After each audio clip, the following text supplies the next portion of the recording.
Now listen, I don't follow Christ because I think he's an insurance policy to guarantee that nothing bad's gonna happen to me. It's just not the way it works.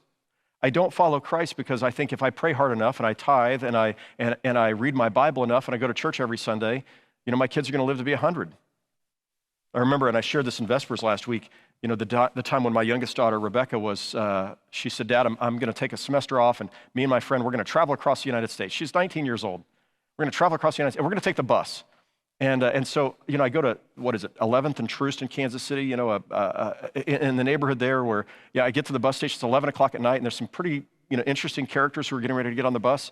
And there's my daughter, and she's so excited about her adventure, and all I'm thinking is of all the horrible things that could happen to her, where she's going. She's got a backpack, that's it. I took her and her friend a whistle. I said, I want you to be able to whistle I want you to have this on you. So if something bad starts, somebody's coming after you, I want you to whistle as loud as you can. I gave her, a can of spray mace. I said, I want you to use this mace if there's somebody coming after you. Please keep this on you. And I gave her a compass, and I said, I need you to hold this and keep it with you so that you can find true north if you need to.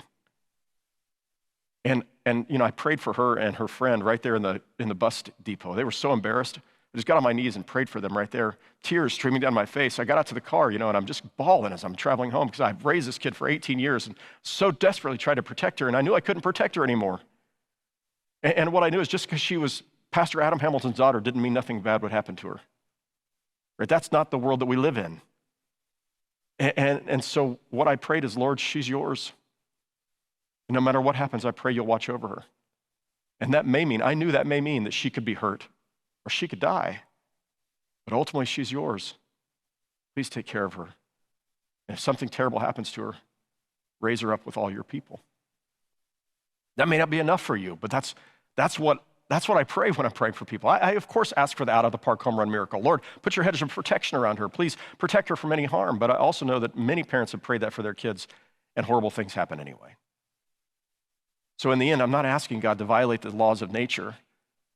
I'm asking God to do what God does, and that is to dwell within our hearts, to surround us, to touch the hearts of people who will come alongside us, to promise to redeem whatever suffering we experience in this world, to force something good from it, and that in the end we know that no matter how horrible things are in this world, they don't have the final word in our lives.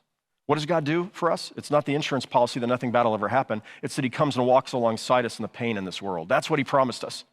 So, of course, he says, and I think it's Isaiah, when you pass through the floodwaters, I will be with you. It doesn't say if you pass through the floodwaters. It was assumed you would pass through the floodwaters. When you go through the fire, I'm going to be with you. In the Psalms, when you pass through the valley of the shadow of death, I will be with you. Jesus comes, his name is Emmanuel, which means God is with us. And we find that sense of his presence with us. We trust in that. And so I was thinking the other night, I was working on a sermon. This is about 4 or 5 weeks ago. I was working on a sermon late at night, and we have a new puppy. Many of you know his name's Rocky. We got him at Christmas time. And he was in his pen in the kitchen, and he starts crying. He's just a puppy. He's scared. He starts crying. And I thought, what can I do? And I tried to talk to him, and that wasn't enough. And so ultimately I decided I would get in the pen with him. Here's a picture of me and Rocky in the pen together. And I'm just holding him and just talking to him, and I didn't explain in puppy terms, why he was afraid or, what's going on in the world around him. I just held him. And that's what I think God does for us most of the time. He just holds us. He guides us. He leads us. He loves us. We believe in that. We trust it. We count on it. We experience at times his presence in our lives, holding us, guiding us, leading us. And then he uses people to care for us. That's a specialty that God has. Is again, we have dominion, and so he prompts us and other people to help one another. So this week I received, one of our members sent me a Facebook post. I love this. This was about our campaign to care for people, who are in healthcare.